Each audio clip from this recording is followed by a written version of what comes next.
Today is the first day of school for Denver Public Schools, and when students return to class in just a few hours, they'll once again have school resource officers on campus. They were reinstated after 2 deans were shot at East High School in March. 9 News reporter Brianna Fernandez is live outside of East High School this morning. Brianna, what can students, staff, and even parents expect today? Yeah, they can expect to see 14 armed school resource officers at 13 schools, high schools right here at Denver Public Schools. So we know East High School, they'll have 2 school resource officers, and that's because it's the largest high school in the district. Now, we did speak to the Denver Police Department, and Chief Ron Thomas says that this school year things will look a little bit different, meaning that they will promise changes that will include a 3-day cooling off period for incidents like fight in schools.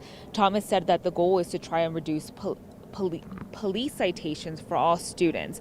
All SROs are sworn Denver police officers, meaning training starts in the police academy where they can learn de-escalation tactics and single office active shooter training as well. They also train specifically to be an SRO. According to the new safety director at DPS, only armed officers will search students for weapons, and schools that want a weapon detection system will be allowed to install them as well. That conversation is still out there. What we are hoping to have is community input on specific schools, whether that school believes that metal detectors are part of that building's culture. We're really taking those on a case-by-case basis. So coming up in the next hour over at Channel 20, you are going to hear from 2 SROs that are starting here at Denver Public Schools as new SROs with the Denver Police Department. That story is coming up in the next hour. Yeah, a lot of changes as people head back to class. Brianna, thank you. And let's take a live look right now at Boulder. It is move-in day at CU. This is Pearl Street right now. Staff have already started setting things up for the morning. Move-in times for each student will be staggered throughout the week so it doesn't get too congested, but you can expect to see some extra traffic near campus. And Colorado School of Mines starts back up today. On Friday, new students got to take part in a long-time tradition there, hiking up to Mount Zion and Golden, carrying 10 pounds of rocks from their hometowns. At the top, they added those rocks to the mountainside M, which you can see across Golden. And this morning, we want to see your back-to-school pictures. You can text those to us at 303-871-1491. We're going to be sharing those throughout the morning. We're not just talking about the students, by the way. If you're a teacher heading back to class, this is hard on you, too. Maybe you're very excited. Send us those pictures as well. It's 6:05 right now, and today Denver City Council will decide whether to extend the state of emergency over homelessness. The state of emergency has been in place for more than a month now, since the day Mayor Mike Johnston was sworn in. Since then, Johnston's administration has put up porta potties at some encampments, announced hotels to convert into housing, and discussed a plan for micro-communities. The last time council discussed extending the state of emergency, some of them were unhappy with the lack of detail from Johnston's team about their plans for a solution. Council members said they're looking for more specifics before they vote to extend it again. Several families in Aurora are without a home this morning after a fire at an apartment complex. This happened yesterday afternoon right near Alameda Place and Airport Boulevard. One man we spoke with says he was sleeping when this fire started. His son woke him up because he saw smoke outside. At first, they thought it was just a barbecue, but they decided to evacuate just in case. When they got outside, this is what they saw. Parts of the 2nd and 3rd floors in flames. They called 911 and help was already on the way. Aurora Fire says that one person was hurt. He had minor injuries and was treated on scene. Now people who live in this building are hoping that their homes are okay as well.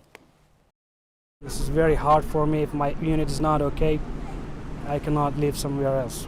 This is my 2nd year here. I'm exactly from Afghanistan. I got here like 2 years ago. Aurora Fire says this could have been a lot worse because of how windy it was. Investigators are still looking into exactly how this fire started. Today, President Joe Biden is planning to visit Maui as the island recovers from our nation's deadliest wildfire in a century. It has been almost 2 weeks since the fire started. At least 114 people are dead and more than 1,000 people are still unaccounted for. Hawaii's governor says it'll take weeks to search the rest of the burn area. He's worried that the fire burned so hot that some people may never be found. There are even concerns in the areas that the fire did not touch. Local leaders say it is not safe to use the water because toxic chemicals are in the water system all across the island. They say there is no way to fix it right now, so families have to rely on bottled water. FEMA is promising help for fire survivors, but its disaster fund is already running out of money. FEMA expects the relief fund to be empty by the end of the month because of 15 different billion-dollar natural disasters across the U.S. this year. That's not even counting Maui or the flooding in New England last month. The governor of Hawaii says the damage in Maui will likely cost around $6 billion. FEMA is waiting for Congress to pass a new funding bill to get some more money. 2 days to go until the first presidential primary debate, and former President Donald Trump, the current Republican frontrunner, will not be on stage. Trump says he is skipping this and other debates. He also skipped the last GOP primary debate when he ran in 2016. Trump wrote on his social media site Truth Social that he won't be there because the public already knows who he is, and he doesn't see a benefit to debating. That wouldn't have been the only thing on Trump's schedule this week. He has to surrender in Georgia by Friday for criminal charges tied to his attempt to overturn the 2020 election. Former President Jimmy Carter's grandson says he is in the final chapter of his life. Carter is 98 years old. He went into hospice care back in February. He's faced a series of health scares over the years, including brain cancer and serious falls. Carter's grandson told People magazine that Carter is still himself, still holds hands with his wife, Rosalind. The two of them have been married for 77 years, and she just turned 96 on Friday. Well, happy belated birthday to her. Well, one thing you want to know about our weather today is sunny, hot, and dry. And look at these temperatures near record territory or in record territory for many of them. 90s and low 100s today. We'll see partly to sunny skies. And then for tomorrow, same deal. Lots of sunshine and temperatures slightly cooler in the mid to upper 90s.